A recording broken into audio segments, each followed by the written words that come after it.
Mi nombre es Elena, y en 1987, el mundo dejó de existir para mí en el sótano de mi propia casa. Todo comenzó por una nimiedad, una discusión con mi nieta adolescente Sofía, que había llegado a casa oliendo a tabaco y a rebeldía. Le advertí que se lo contaría a su padre, que no sería cómplice de su deriva. Pero su reacción no fue un grito, sino una calma que me heló la sangre. Me acusó de guardar secretos mucho peores y, con la excusa de mostrarme algo, me guió a la oscuridad del sótano. La prensa habló de un secuestro violento, de una fuga voluntaria. Se equivocaron. Lo que realmente sucedió es algo que me ha atormentado durante décadas en silencio, un tormento que nació con el sonido metálico de una cerradura, y esta es la primera vez que voy a contarlo todo. Mi vida en 1987 era un tapiz de rutinas que yo misma había tejido con esmero a lo largo de los años. Los jueves eran día de mercado en la plaza del barrio, un ritual que me conectaba con el pulso de la ciudad. El aire de la mañana olía a fruta fresca, a pescado sobre hielo y al café con leche que me tomaba siempre en el mismo bar, mientras observaba el ir y venir de la gente. Conocía a los tenderos por su nombre, sabía de sus hijos y de sus pequeñas dolencias. Mi casa, la casa de mi familia, era mi santuario. Olía a lavanda, a los guisos que preparaba a fuego lento, y al barniz de los muebles antiguos que había heredado de mi madre. El sol de la tarde entraba por los ventanales del salón, dibujando rectángulos dorados en el suelo de madera que crujía con cada paso, un sonido que era la banda sonora de mi soledad acompañada. Vivía con mi hija y mi nieta, Sofía. Mi yerno trabajaba fuera gran parte del año. Mi papel era el de matriarca, el pilar silencioso que mantenía el orden y el calor del hogar. Pero en los meses previos a aquel otoño, una extraña corriente subterránea había comenzado a alterar la paz de la casa. Sofía, que siempre había sido una niña de luz, de risa fácil y abrazos espontáneos, se había vuelto distante, sus ojos a menudo perdidos en un punto lejano que yo no alcanzaba a ver.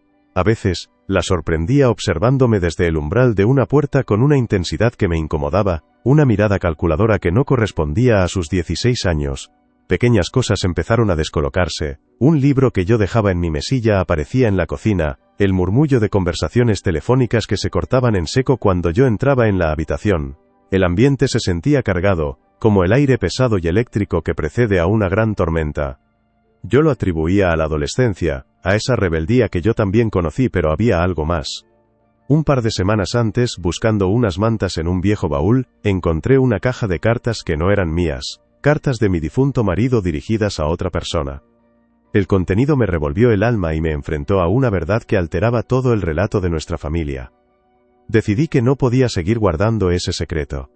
Sentía el peso de una obligación moral, la necesidad de corregir una vieja injusticia. Hablé por teléfono con mi hermana, le conté vagamente mi hallazgo, le dije que pronto tendríamos que hablar, que había cosas que debían saberse. No me di cuenta de que la puerta del salón estaba entreabierta. No me di cuenta de la sombra que se retiró en silencio. El día que todo cambió, Madrid amaneció bajo un cielo gris y plomizo. Llovía una llovizna fina y persistente que calaba los huesos. Yo estaba en la cocina, preparando la cena. El olor a pimentón y laurel llenaba el aire. Eran poco más de las 7 de la tarde. Sofía llegó de la calle, con el pelo húmedo y ese olor a tabaco que se había vuelto demasiado frecuente. Fue entonces cuando estalló la discusión, la estúpida discusión que sirvió de coartada perfecta. Le dije que no podía seguir así, que hablaría con su padre. Fue entonces cuando su rostro se transformó. La furia adolescente desapareció y dio paso a una calma aterradora. Hay secretos mucho peores en esta casa, abuela. Y tú los conoces, me dijo con una voz que no parecía la suya. Ven, te voy a enseñar algo que he encontrado. Me guió hacia la puerta del sótano. La seguí, con una mezcla de curiosidad y un nudo de aprensión en el estómago. El aire se volvió frío y denso al bajar las escaleras de madera. Olía a tierra húmeda, a vino avinagrado y a tiempo estancado. La única bombilla que colgaba del techo parpadeaba, arrojando sombras danzantes sobre las paredes de piedra. Sofía señaló hacia un rincón oscuro, detrás de unas viejas barricas. Está ahí, en esa caja. Me agaché, tratando de enfocar la vista en la penumbra. Fue en ese instante que percibí que no había más vuelta. No oí sus pasos al retroceder, solo el golpe seco y brutal de la pesada puerta de roble al cerrarse. Y luego, el sonido metálico. Definitivo. El sonido de un cerrojo de hierro, uno que yo no recordaba que existiera, deslizándose en su lugar desde fuera. grité su nombre, golpeé la madera hasta que mis nudillos sangraron. Pero al otro lado, solo hubo silencio. Un silencio que me reveló la terrible verdad. La cerradura no era antigua. Era nueva, recién instalada. Y la pequeña rendija bajo la puerta, ese espacio que me conectaría con el mundo a través de sonidos y olores, no era un descuido. Era parte del plan. Cuando por fin volví a la luz, décadas después, una de las primeras cosas que hice fue intentar reconstruir el mundo que había seguido girando sin mí. Mi hija, con un dolor infinito en los ojos, me entregó una caja de cartón llena de recortes de periódicos y cintas de vídeo. Fue como asistir a mi propio funeral, como leer las crónicas de una vida que no era la mía, pero que llevaba mi nombre y mi rostro. Lo que el mundo supo, o creyó saber, sobre mi desaparición, fue una ficción retorcida, una historia hábilmente moldeada por la misma mano que giró la llave en la cerradura. Desde mi tumba de silencio, yo había escuchado fragmentos, ecos distorsionados de la investigación. Pero verlos impresos, convertidos en la verdad oficial, fue una nueva forma de encierro. La primera teoría, la que más dolió, fue la de la fuga voluntaria. Los periódicos de las primeras semanas hablaban de una desaparición misteriosa, pero pronto el tono cambió. La policía, sin un cuerpo, sin una nota de rescate, sin testigos de un secuestro, empezó a buscar explicaciones alternativas. Y Sofía, con una astucia impropia de sus 16 años, les dio exactamente lo que necesitaban. Pude imaginarla perfectamente, sentada en el salón, con los ojos enrojecidos y la voz quebrada, sugiriendo con sutileza que yo no era feliz, que a veces hablaba de empezar de nuevo, que me sentía ahogada. Y entonces, les dio el golpe de gracia, las cartas. Esas cartas de mi difunto marido que yo había encontrado, y que eran la verdadera razón de mi cautiverio. En manos de Sofía y de una policía ansiosa por cerrar un caso incómodo, las cartas se transformaron. El secreto que yo estaba a punto de desvelar para reparar una injusticia familiar se convirtió en la prueba de mi propia inmoralidad. Los titulares eran crueles. Huyó Elena con un amor del pasado. Llevaba la abuela desaparecida una doble vida. Me convertí en una extraña, una mujer infiel que, en un arrebato de locura senil o de pasión tardía, había abandonado a su familia. Leí artículos de psicólogos de pacotilla que analizaban mi perfil, describiéndome como una mujer reprimida que finalmente había roto sus cadenas. Y yo, desde mi celda de piedra, no podía gritarles que mis únicas cadenas eran de hierro y estaban al otro lado de una puerta de roble. El dolor más profundo provenía de imaginar a mi hija, a mi pobre hija enfrentándose a esas acusaciones. Desde el sótano, yo oía los interrogatorios. Escuchaba cómo las preguntas de los inspectores pasaban de la empatía a la insinuación. ¿Estaba su madre deprimida? ¿Tenía deudas? ¿Habían discutido ustedes últimamente?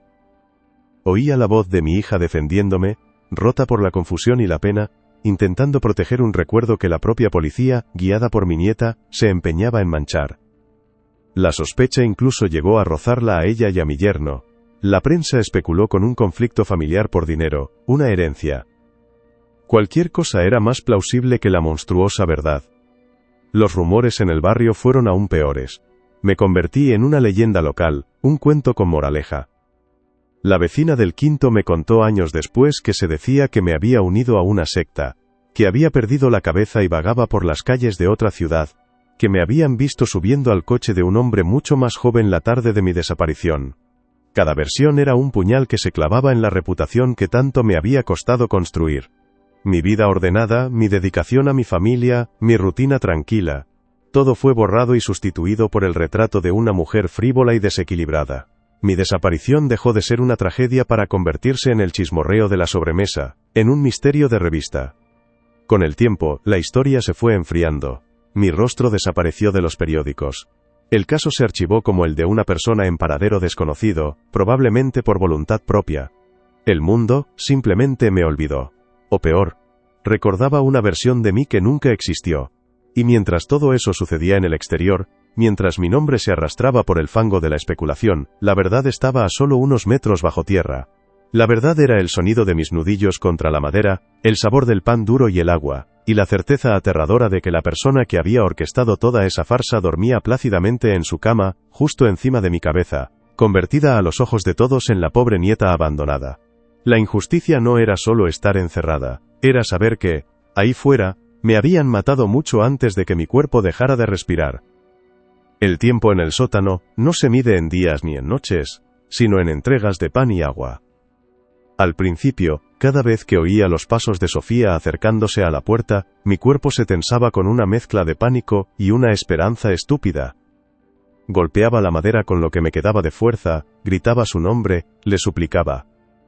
La respuesta era siempre la misma, el sonido de un plato de loza deslizándose sobre las baldosas frías, empujado por debajo de la puerta. En él, un trozo de pan duro y una jarra de agua. Luego, el silencio. Los primeros meses fueron una tortura de hambre y frío. La humedad de las paredes de piedra se me metía en los huesos, un frío que ninguna manta raída podía combatir. Adelgacé hasta que mis costillas se convirtieron en un mapa bajo mi piel. Aprendí a racionar el pan, a mordisquearlo lentamente, para que el estómago no se me revolviera de dolor. El miedo era mi compañero constante, una presencia física en la oscuridad. Miedo a los ruidos, a las ratas que a veces oía corretear, miedo a morir allí sola, a que mi cuerpo se pudriera sin que nadie supiera la verdad. Mi mundo se redujo a los sonidos que se filtraban desde arriba. Aprendí a interpretar la vida de mi familia a través de sus ecos. El llanto desconsolado de mi hija en las primeras semanas, un sonido que me desgarraba el alma. Los pasos firmes y apresurados de los inspectores de policía, sus voces graves resonando a través del suelo de madera, tan cerca y a la vez en otro universo. Escuchaba a Sofía, mi carcelera, mi nieta, llorar con ellos, contarles cómo me echaba de menos, cómo rezaba cada noche por mi regreso. Y yo, abajo, en la oscuridad, me ahogaba en mi propia impotencia. Los olores eran otra forma de tortura. El aroma del café por la mañana, el guiso del domingo, el perfume de mi hija cuando pasaba cerca de la puerta del sótano. Eran fantasmas de una vida que me habían arrebatado, recordatorios crueles de todo lo que había perdido. La oscuridad casi total me obligó a vivir en mi cabeza.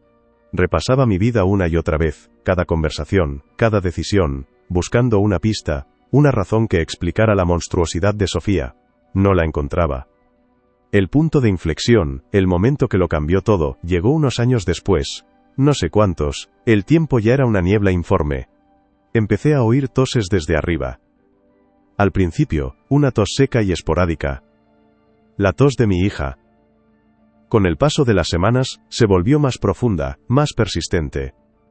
Luego vinieron las visitas. Una voz de hombre, tranquila y profesional, que identifiqué como la de un médico. Oía fragmentos de conversaciones. Neumonía, complicaciones, reposo absoluto. Mi hija estaba enferma. Gravemente enferma. Y yo estaba atrapada, inútil, a pocos metros de ella. Las noches se llenaron de sus accesos de tos, de los sollozos ahogados de Sofía cuidándola. La impotencia que sentí en ese momento fue un abismo mucho más profundo y oscuro que mi propia celda. Fue entonces cuando la rutina cambió.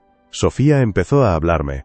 No abría la puerta pero se sentaba al otro lado, con la espalda apoyada en la madera que nos separaba. No eran disculpas. Eran justificaciones, susurros cargados de una amargura que yo no conocía. Mamá no mejora, me dijo una noche, con la voz rota. El médico dice que sus pulmones están muy débiles, siempre lo han estado. Otra noche me habló de la escuela, de cómo todos la miraban con lástima, la pobre nieta cuya abuela la había abandonado. Tú me hiciste esto, me susurró. Si no hubieras querido contarlo, nada de esto estaría pasando. Estaríamos bien. En su mente retorcida, la culpable de su sufrimiento seguía siendo yo. Pero en su voz oía también una fisura, una grieta de soledad tan profunda como la mía. Se estaba convirtiendo en prisionera de su propio crimen. Mi hija murió en una noche de invierno. No necesité que nadie me lo dijera. El silencio que cayó sobre la casa fue definitivo, un silencio pesado, denso, que aplastó hasta el último eco de esperanza. Oí el llanto de Sofía, un lamento animal, desgarrador. Y por primera vez en años, lloré con ella, cada una a un lado de la misma puerta, unidas por un dolor que tenía el mismo origen pero significados opuestos.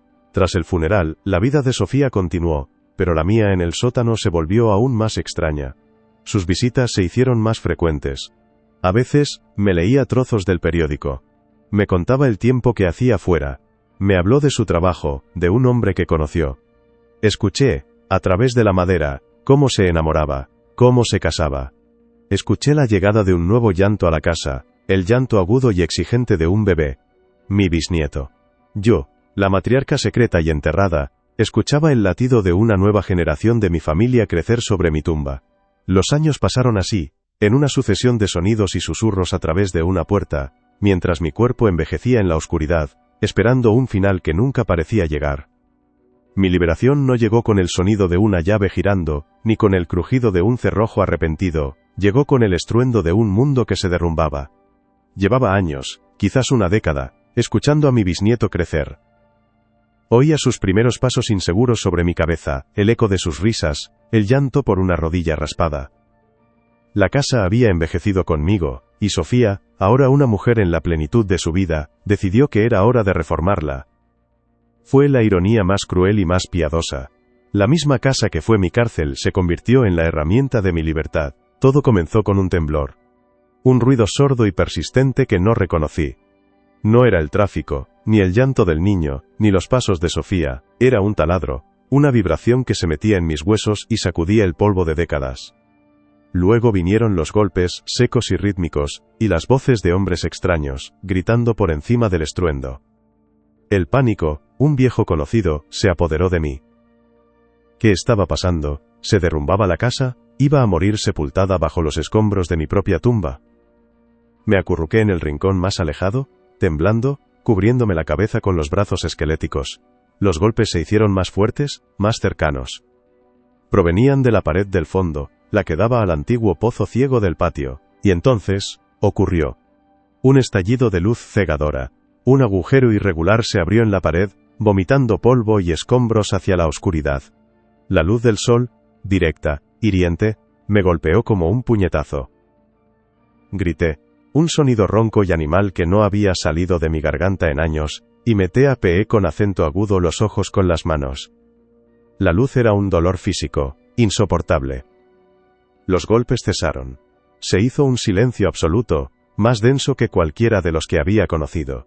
Y en ese silencio, una voz de hombre, temblorosa, cargada de incredulidad. Joder, Manolo, ven a ver esto. Hay una persona aquí. Oí pasos cautelosos sobre los escombros, una silueta se recortó contra el agujero de luz. No podía ver su rostro, solo su forma. El hombre se quedó paralizado por un instante. Pude sentir su shock, su horror. Señora, ¿está usted bien? No pude responder. Mi lengua era un trozo de madera seca en mi boca. Solo pude gemir. Escuché al otro hombre maldecir en voz baja, y el sonido de sus pasos apresurados, alejándose. Llama a la policía, y a una ambulancia, ahora. El primer hombre, el que se quedó, se acercó lentamente. ¿Cuánto tiempo lleva aquí? Yo solo negaba con la cabeza, incapaz de procesar la pregunta, incapaz de procesar nada más que la luz y el aire fresco que llenaba mis pulmones, un aire que olía a tierra mojada y a vida. Me tendió una botella de agua. Mis manos temblaban tanto que apenas pude sostenerla. Bebí con la desesperación de un animal sediento. El agua fría recorriendo mi garganta reseca. Minutos después, el mundo exterior irrumpió en mi celda. Sirenas, más voces, el caos. Unos paramédicos me envolvieron en una manta térmica. Su tacto profesional y aséptico, era la primera caricia humana que sentía en más de 30 años. Me sacaron en una camilla a través del boquete, hacia el patio trasero, y allí, de pie junto a la puerta de la cocina, estaba ella. Sofía. El pelo entrecano, unas arrugas finas alrededor de los ojos que yo nunca había visto nacer, la misma boca que había besado de niña. Su rostro era una máscara de pánico helado. Sus ojos, fijos en mí, no reflejaban sorpresa, sino la certeza de una pesadilla que por fin se había hecho realidad. Los albañiles la miraban, luego a mí, conectando los puntos de una historia imposible. La policía se acercaba a ella. Nuestro reencuentro no fue de lágrimas ni de abrazos. Fue un instante de silencio suspendido en el tiempo, un duelo de miradas a través de un abismo de 3 décadas. Cuando los policías la rodearon, cuando supe que el juego había terminado, encontré mi voz. Era un susurro, un hilo de sonido frágil, pero cortó el aire como un cuchillo. Sofía. Ella se estremeció, como si mi voz fuera un fantasma. Me miró, y en sus ojos vi la niña de 16 años, atrapada en el cuerpo de una mujer. No fue por el tabaco, susurré, y los policías a su alrededor se detuvieron para escuchar. Nunca fue por un estúpido cigarrillo. Vi la comprensión y el terror florecer en su rostro. Ella sabía que yo lo sabía, que en 30 años de oscuridad, había tenido tiempo de sobra para leer entre las líneas del silencio, para entender la verdad que se escondía detrás de las cartas de mi marido. Tú no querías ocultar tu secreto, Sofía, querías ocultar el de tu madre. Una lágrima, una sola, rodó por su mejilla. La verdad, finalmente expuesta bajo el sol de la tarde. Las cartas no hablaban de un amante, hablaban de ella, de mi hija, de su madre. Revelaban que mi marido no era su padre biológico. Un secreto que mi hija había guardado toda su vida. Un peso que la había enfermado del alma mucho antes de que la enfermedad se llevara su cuerpo. Yo iba a contárselo a mi hermana, a liberar a mi hija de esa carga, pero Sofía no escuchó, y en su mente de adolescente, aterrorizada y protectora, decidió que la única forma de salvar a su madre del dolor de la verdad era enterrarme a mí con ella. La protegiste de la única persona que podía haberla ayudado, dije, mientras los paramédicos me subían a la ambulancia. La dejaste morir sola con su secreto, igual que me dejaste a mí. La última imagen que tuve de ella fue la de su rostro derrumbándose, la máscara rota, mientras un policía le leía sus derechos. Salí de mi tumba para presenciar cómo ella entraba en la suya. No sentí triunfo, ni alegría. Solo el peso infinito de una victoria vacía. El frío de una libertad que llegaba demasiado tarde para todos. El juicio de Sofía fue la comidilla de todo el país. Las cámaras me seguían a todas partes, los periodistas buscaban la lágrima, la palabra de odio, la frase que pudieran estampar en sus portadas. Conté lo que viví, el frío, el hambre, la oscuridad.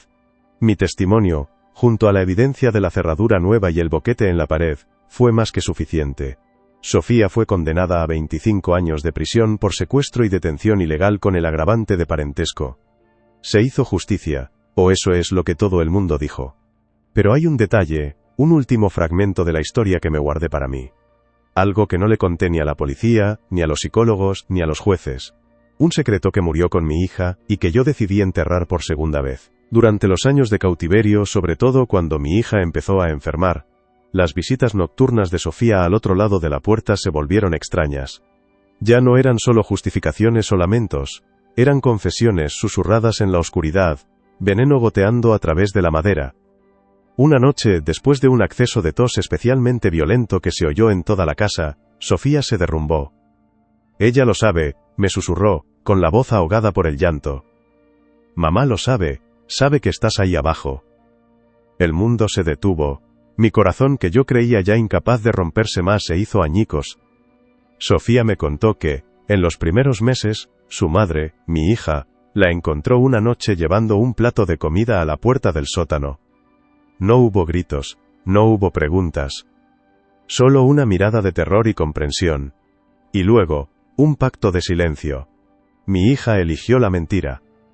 Eligió seguir con su vida, sabiendo que su propia madre se consumía a pocos metros bajo sus pies. Cada paso que yo oía sobre mi cabeza, cada aroma de guiso, cada risa que se filtraba por el suelo de madera, adquirió un nuevo y monstruoso significado. No era la vida que seguía sin mí. Era la vida que se construía sobre mi tumba, con el consentimiento de la persona a la que yo había traído al mundo. La enfermedad que se la llevó, no fue solo una debilidad en sus pulmones, fue la culpa, un cáncer del alma que la devoró desde dentro. Sofía, en su retorcida lealtad, no solo me encerró para proteger a su madre de una verdad del pasado, sino que la hizo cómplice de un crimen presente. La convirtió en una carcelera silenciosa. No conté esto en el juicio porque, ¿qué habría conseguido? Arrastrar por el fango el recuerdo de una mujer que ya había pagado su precio. El mundo la vio como otra víctima de la historia, la pobre hija que perdió a su madre desaparecida, y luego murió de pena. Dejé que se quedaran con esa versión.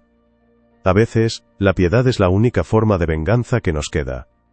Mi vida ahora es una colección de manías y miedos. Duermo con todas las luces de la casa encendidas. No puedo estar en una habitación si la puerta está cerrada. El sonido de unas llaves en una cerradura me provoca un sudor frío. Me he convertido en una extraña en mi propio barrio, en mi propia piel. La gente me mira con una mezcla de lástima y curiosidad morbosa. Soy Elena, la mujer que volvió de entre los muertos. Pero no volví entera. El mundo siguió girando durante más de 30 años, y yo me quedé anclada en 1987. Intento conectar con mis bisnietos, pero me miran como a una reliquia frágil, un fantasma de un pasado que no comprenden. He recuperado mi nombre, mi casa, mi libertad. Pero La Paz es un país extranjero al que nunca podré viajar. Regresé a casa, pero una parte de mí, la más importante, sigue atrapada en la oscuridad de aquel sótano, escuchando el eco de un cerrojo que nunca dejó de girar.